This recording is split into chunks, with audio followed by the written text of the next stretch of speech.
고린도전서 11장 1절에서 6절 말씀을 통해서 화평과 질서라는 제목으로 하나님 말씀을 함께 나누겠습니다. 한 주간이 지나면 기억력이 약 한 5%에서 2% 남는다 그러죠. 그래서 제가 왜 이 말씀을 합니까? 여러분 저번 주 수요일 날 나누었던 말씀 기억하세요? 어떤 말씀 나누었는지? 네. 그래서 이제 복습들을 좀 하시라고 제가 잠깐 저번 주에 나누었던 말씀 나눕니다. 우리가 어떤 일을 결정함에 있어서 선택의 순간에 이거 해야 돼요, 말아야 돼요 할 때 딱 적용해야 될 말씀 뭐라고 그랬죠? 하나님 영광을 그렇지. 먹든지 마시든지 무엇을 하든지 하나님 영광을 위하여 하라. 그러니까 딱 적용을 해보면 이거 하나님이 기뻐하시는 일인가 기뻐하지 않는 일인가 적용을 딱 해보면 답이 나와요, 안 나와요? 나오죠. 답이 나와요. 이거 내가 이거 하는 일을 하나님이 참 기뻐하시겠네. 그럼 그거 하는 거죠. 근데 내가 이거 하는 것을 하나님 별로 안 좋아하시겠는데 성령님 근심하게 하겠는데 그럼 해야 돼요? 하지 말아야 돼요? 하지 말아야 돼요. 그래서 선택의 순간에 이 고린도전서 10장 31절 말씀 이거 딱 적용을 해보면 해야 되느냐 말아야 되느냐 가야 되느냐 가지 말아야 되느냐 만나야 되느냐 만나지 말아야 되느냐 이게 선택의 딱 결정이 되더라는 거죠. 그래서 이 말씀이 우리의 삶의 지표가 되기를 원합니다. 그렇게 여러분들이 하나님의 영광을 위해 살았으면 좋겠고요. 또 한 가지는 사도 바울이 강조하는 게 뭡니까? 사도 바울이요 예수를 만난 후에 복음의 빚진자라고 말하잖아요. 그러면서 전도 여행이 시작됐죠. 처음에 안디옥 교회에서 파송을 받은 바나바하고 이제 사울, 당시 사울이었죠. 처음에는 이제 전도 여행을 출발해서 그의 이름이 사울에서 바울로 바뀌어졌잖아요. 사울이라는 이름의 뜻은 큰 자라는 뜻이고요. 바울이라는 이름의 뜻은 작은 자라는 뜻이래요. 사울이 큰 자가 작은 자로 이름이 바뀌어졌어요. 왜요? 예수님 만나고 나보니까 주님의 은혜가 임하고 나니까 자기의 교만함을 떠나가고 겸손함으로 무장하게 되더라는 거죠. 그래서 왜 그가 전도여행을 시작한 겁니까? 내가 복음의 빚진 자라고 말하고 가는 곳마다 교회를 세우고 그곳에서 예수 그리스도의 복음을 증거하고 주님을 모르는 자들에게 주님을 소개함으로 결국은 그 영혼을 뭐 하려고 그러는 거예요?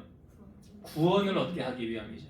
그러니까 이 33절의 말씀해 보니까 아무쪼록 구원을 얻게 하려 함이라는 말씀이 있잖아요. 사람의 유익을 내가 구하지 않고 구원함에 이르게 하기 위해서 이거 누구를 기쁘시게 하는 거예요? 이게 하나님 기쁘시게 하는 거잖아요. 그래서 우리가 저번 주에 바울의 신앙관 주님 기쁘시게 하려는 그 마음. 그래서 제가 그랬죠. 우리의 마음의 소원은 어떻게 하면 이루어진다고 그랬어요? 그래요. 성경의 말씀에 의지하여 말씀에 근거한 겁니다. 여호와를 기뻐하라. 그리하면 내 마음의 소원이 이루어지리라. 내 소원이 이루어지는 비결은 어디 있습니까? 어떻게 하면 이루어진다고요? 잊어버리지 말라고 자꾸 복습을 하는 거예요. 하나님을 기쁘시게 해드리면 내 소원이 이루어진대요. 아이러니하지 않아요? 그건 나하고 상관이 없는 것 같지 않아요? 근데 왜 하나님이 그런 말씀을 하십니까? 내가 하나님을 위하여 일하면 하나님이 내 일을 책임져 주신다는 거잖아요. 나를 위해 일하신다는 거잖아요. 그래서 이 말씀을 우리가 저번 주에 나누었는데 잊지 마시고 여러분 꼭 삶의 지표로 삼으셨으면 좋겠고요. 오늘 말씀 이게 제목이 화평과 질서인데 이제 오늘 말씀은 크게 이제 두 단락으로 나누어서 제가 말씀을 드리려고 해요. 사람은 무슨 일을 하든지요 자기가 마음 먹은 대로 합니다. 그래서 어떠한 마음을 갖는지는 그 사람의 인생의 방향을 결정하는 아주 중요한 방향이 되죠. 그러니까 애들한테도 너 커서 뭐 될래? 물어보잖아요. 꿈이 있는 아이들은 저 커서 뭐 할 겁니다, 뭐 할 겁니다 얘기하잖아요. 꿈이 정해져 있는 거고 아직 정해지지 않았으면 잘 모르겠어요 그러죠. 뭐 가면서 찾아봐야 될 것 같아요.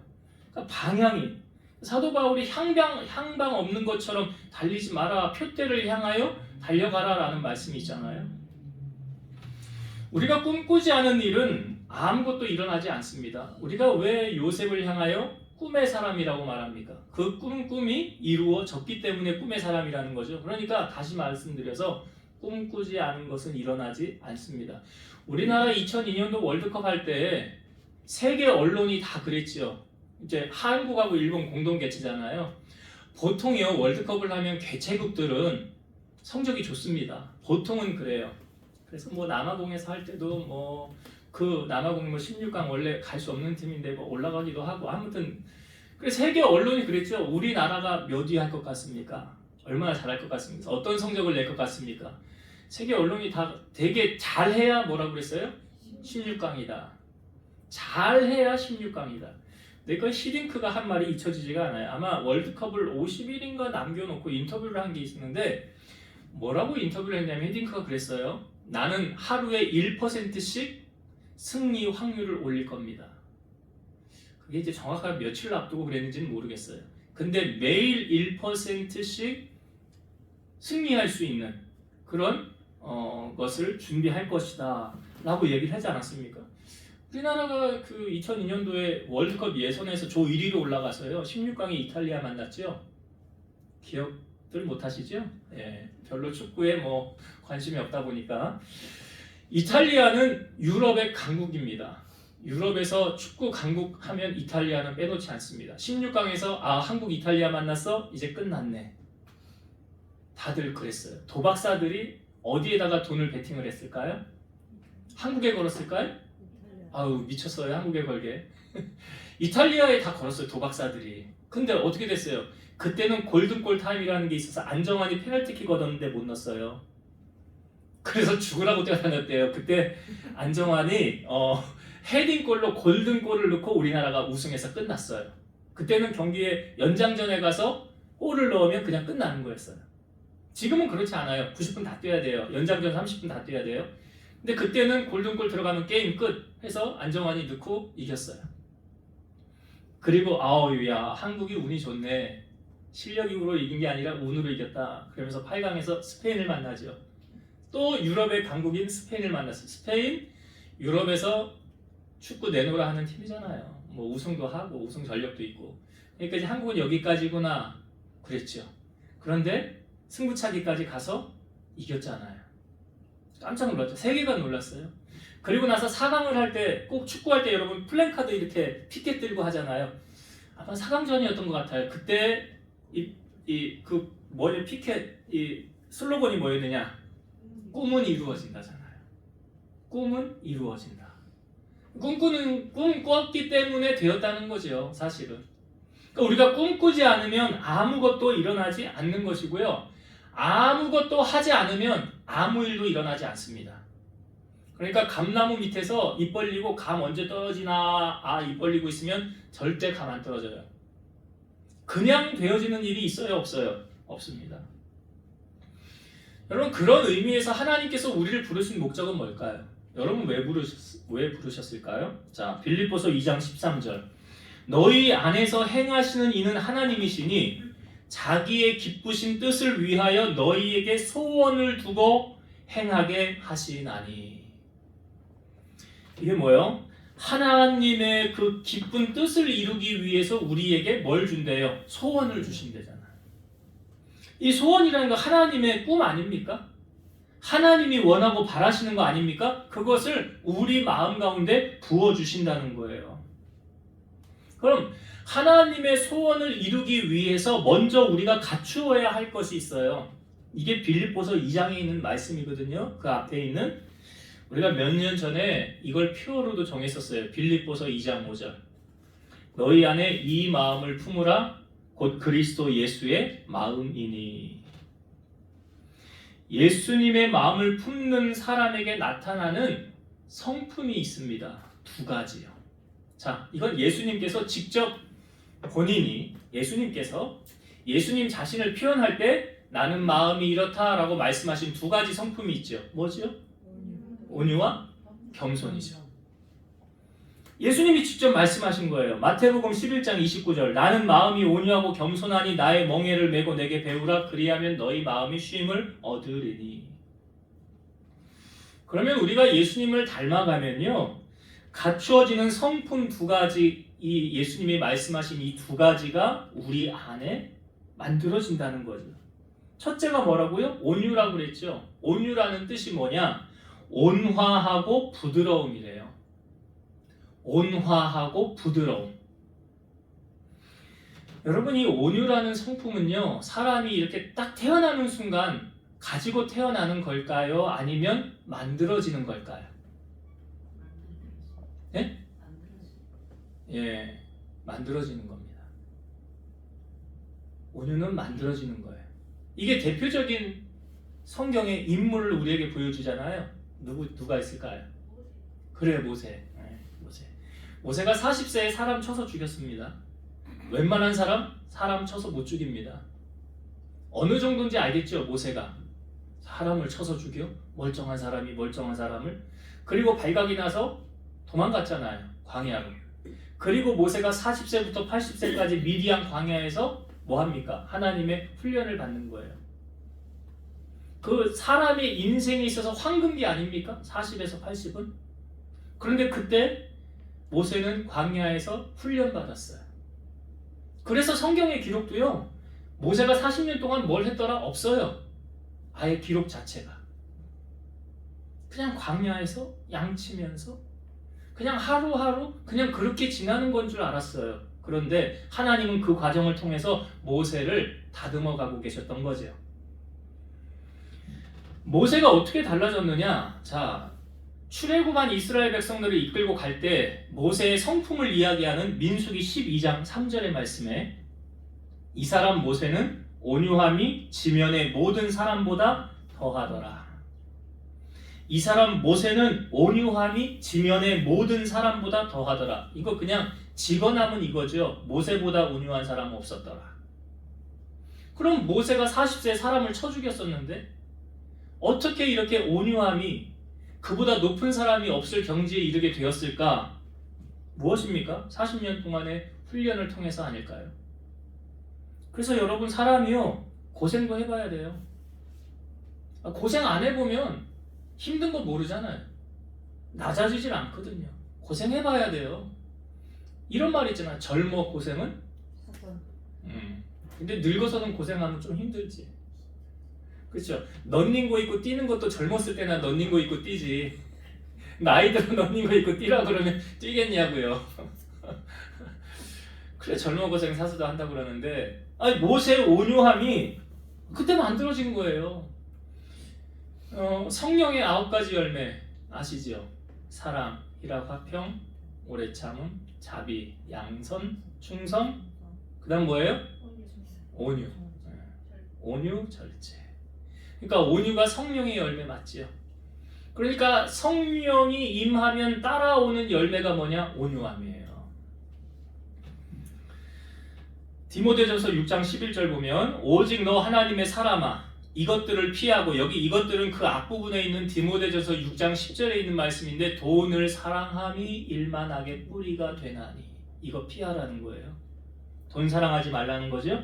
오직 너 하나님의 사람아 이것들을 피하고 의와 경건과 믿음과 사랑과 인내와 온유를 따르며. 여러분 온유의 반대말이 뭔지 아세요? 온유가 아까 제가 뭐라고 했어? 온화하고 부드러움이라고 그랬잖아요. 온화하고, 그러니까 예수 믿는 사람이 온화하고 부드러워야 돼요. 마음이 유들유들 해야 된다고요. 그러니까 온유의 반대가 뭔지 아세요? 포악이래요. 국어사전에. 포악이 뭔지 아세요? 뜻이? 사납고 악함이래요. 그러니까 완전 대조적인 거죠.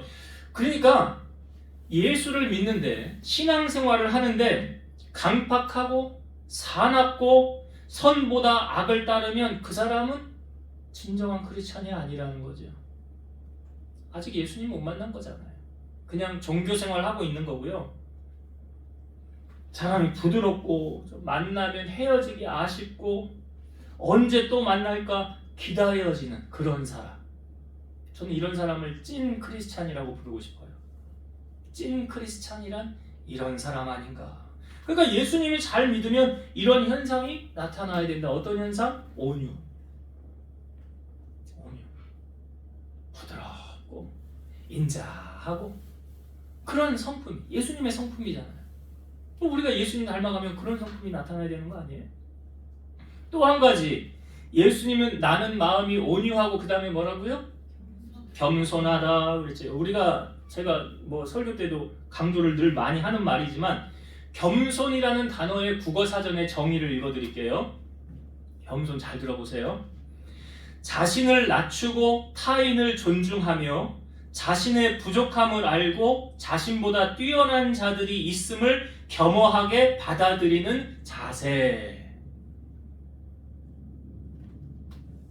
나를 낮추고 타인을 존중하고요. 내 부족함을 알고 나보다 더 뛰어난 자들이 있음을 겸허하게 받아들이는 자세. 이거 교만하고 반대 개념이잖아요. 교만한 사람은 나보다 잘났다고 다른 사람을 인정해요, 안 해요? 안 하지요. 내가 제일 잘났거든. 근데 여기 겸손은 뭐래요? 그 자기보다 뛰어난 사람을 겸허히 받아들이는 자세. 사실 이게 성숙된 자세 아닙니까? 근데 사실 여러분, 겸손의 의미를 알고 나 보니까 이게 우리한테는 적용이 돼요. 그렇잖아요, 여러분. 여러분들보다 잘난 사람 있어요, 없어요? 많지요. 원집사님보다 잘난 사람 많다고. 그렇지. 저보다도 훌륭한 목사님들이 얼마나 많은지 몰라요. 이루 헤아릴 수가 없어요. 근데 이게 우리한테는 적용이 된단 말이죠. 근데 예수님에게 이게 적용이 돼요? 예수님에게 적용이 되냐고요? 예수님에게는 저는 잘 안 맞는 표현이라고 생각이 들어요. 설교 준비를 하면서.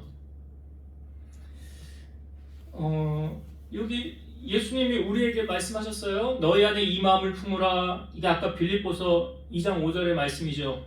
예수님의 마음이 온유하고 겸손한 그 마음을 우리가 품으라 라고 말씀하시고, 그 다음에 예수님의 겸손을 설명합니다. 빌립보서 2장 6절에서 8절.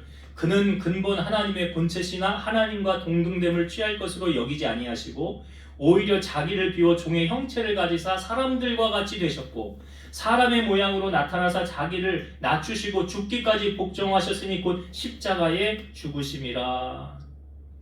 신이신 그분이요 사람들과 같이 되었다. 이걸 신학적인 용어로 비하라고 말합니다. 비하, 낮아지셨다는 거예요. 그러니까 신이 사람으로 오셨다 이 말이잖아요. 이건 제가 저번에도 한번 얘기했던 것 같은데, 여러분 개 좋아하시죠? 여러분 보고 개 되라 그러면 개 하실 거예요? 개는 이뻐. 근데 나보고 개 하라고? 아니 나 싫어. 아무리 개팔자가 상팔자라고 하지만 나는 개는 안 될 거야. 여기 개 되라고 해서 개 될 사람 있냐고요? 없잖아. 없잖아요. 그렇지 않아요? 근데 이거 우리가 개 되는 것보다 신이 사람으로 오신 그게 더 비참한 일이라고요. 이게 예수님에게는.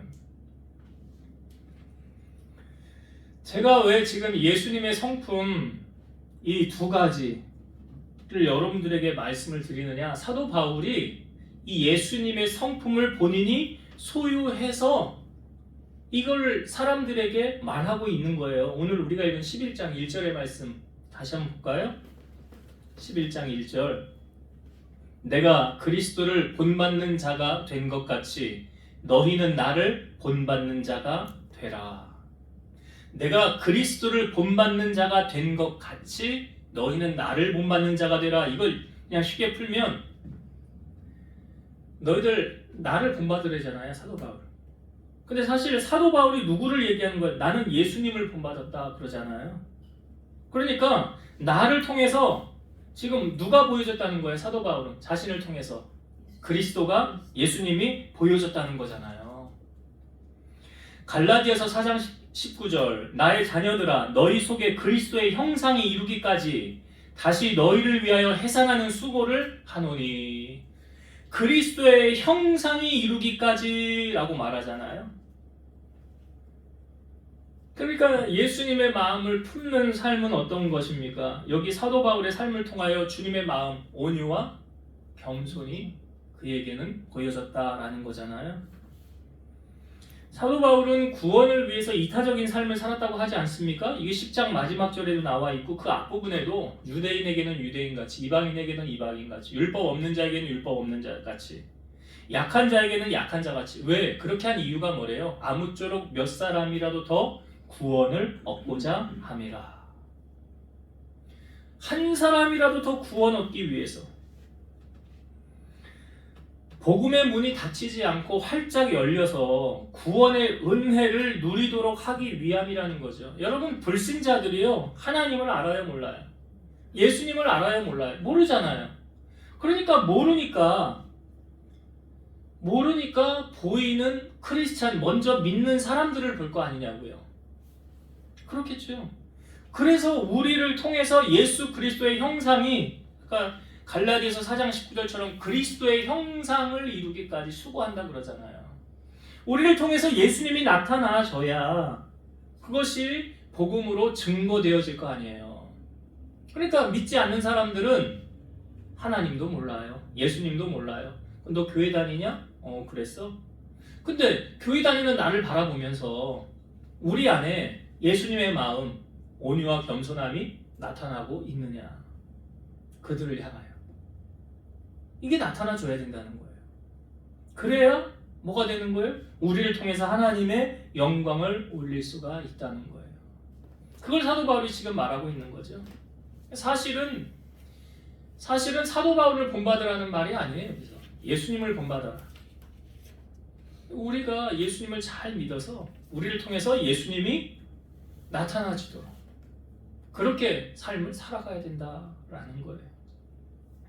그거 한 가지를 앞부분의 단락을 우리에게 보여주는 말씀이고, 뒷부분은요, 당시에 여인들은 머리에 이 수건을 쓰고 다녔습니다. 이게 야쉬막이라는 건데 이 수건을 쓰고 다녔어요.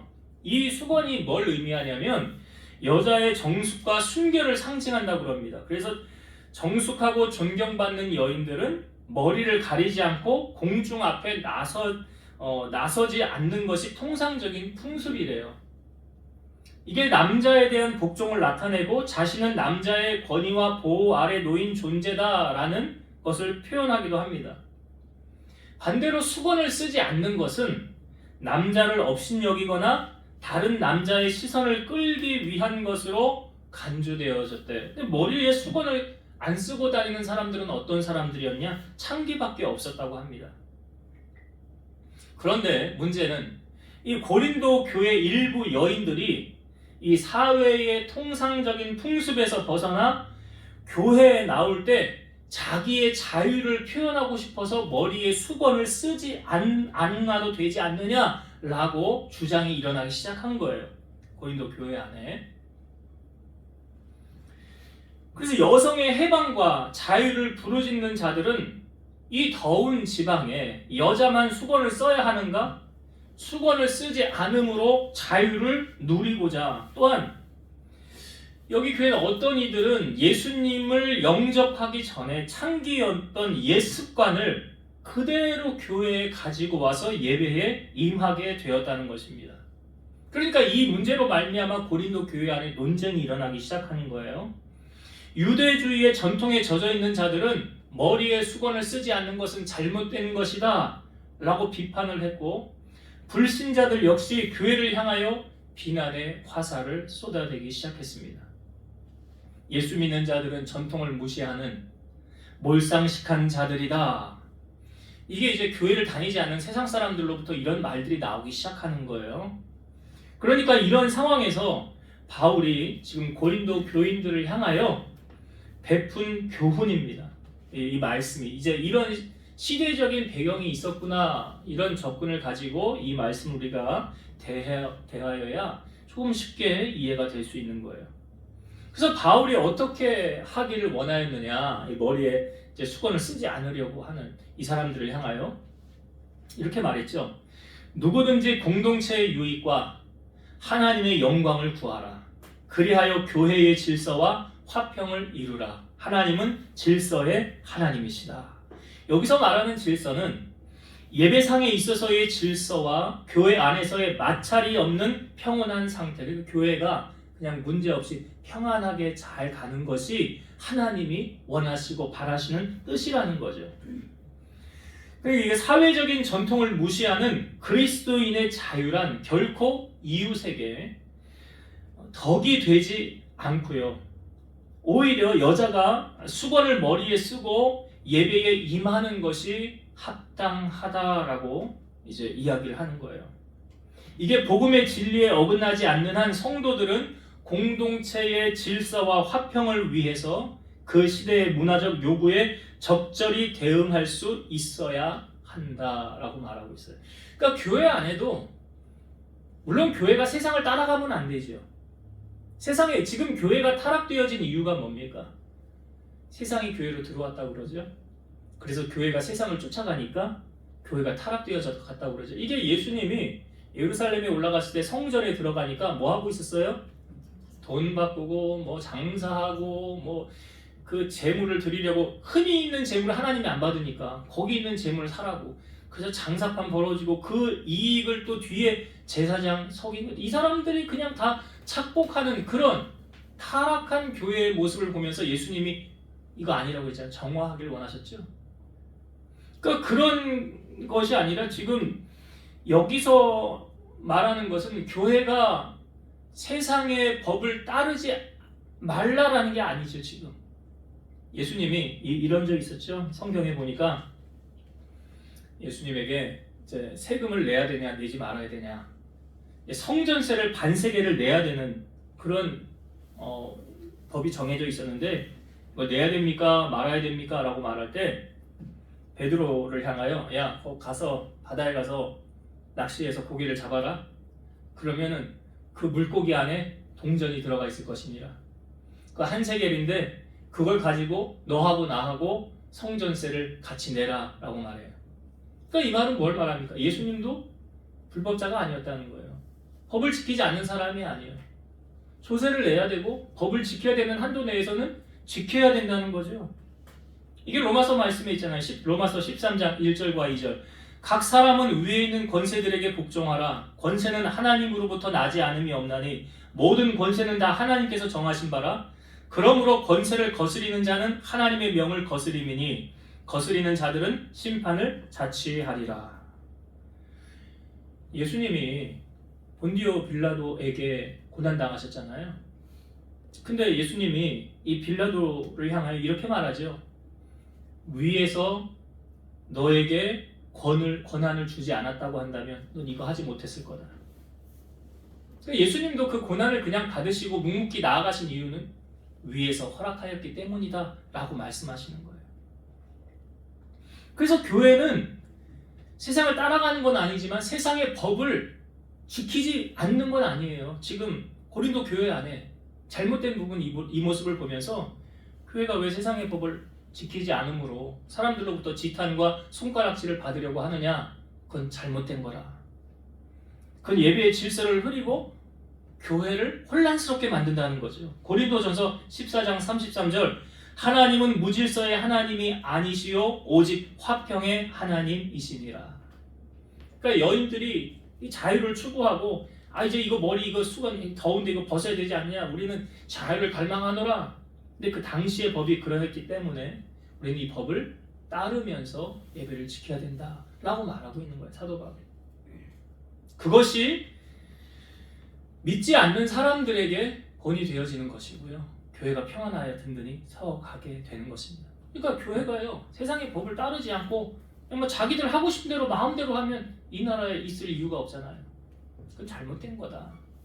성경 우리에게 말하고 있는 것입니다. 자, 이제 말씀을 정리하고 마치겠습니다. 오늘 사도 바울이 고린도 교인들을 향하여 누구를 본받으라고 말하죠? 나를 본받아라. 우리가 나를 본받으라는 이 표현 속에는 사실 그 앞부분에 있는 사도 바울을 통하여 누구를 보라는 거예요? 예수님을 보라는 거예요. 그러면 적용을 해볼게요. 여러분들을 통해서 누가 나타나줘야 돼요? 예수님 나타나줘야 돼요. 예수님의 어떤 성품? 두 가지. 온유와 겸손. 그렇지. 온유와 겸손. 이게 믿지 않는 자들에게도 왜? 하나님을 모르기 때문에. 예수님을 모르기 때문에. 그러면 그들이 하나님과 예수님을 모르는데 누구를 보고 교회를 다니겠어요? 먼저 믿는 자들이잖아요. 여러분들을 보고 교회 다니지 않겠어요? 근데 여러분들이 그 사람들로부터 손가락질을 받아요. 뭐 교회 다니는 사람이 저래. 야 교회 다니지 마. 지금 이 기독교에 여론조사 기관에서 조사했는데 그 얘기했잖아요. 14%래 기독교가 원불교가 18%래. 그냥 아무것도 하지 않으면 그냥 18% 되는데 욕을 먹으니까 믿는 자들이, 교회 다니는 사람들이, 그러니까 기독교가 지금 바닥이에요. 바닥. 그러면 전도가 막히는 거 아니에요? 하나님의 영광이 가려지는 거 아니냐고요. 그래 잘못 살고 있는 거예요. 손가락질 받고 있다는 거예요. 이건 다시 말해서. 이렇게 사는 것을 보면 누가 가장 한탄하시겠어요? 하나님 가장 마음 아파하시겠지요. 그러니까 우리는 그러지 말자는 거예요.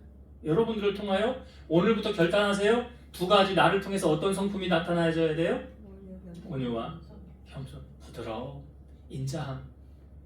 나보다 상대방을 더 인정해주고 높여주는 마음, 겸허히 받아들이는 마음. 이런 사들에게 하나님이 원내를 주신대잖아요. 오늘 우리가 이 마음을 품어야 된다. 그리고 또 한 가지, 교회는 무법천지가 아니라고요.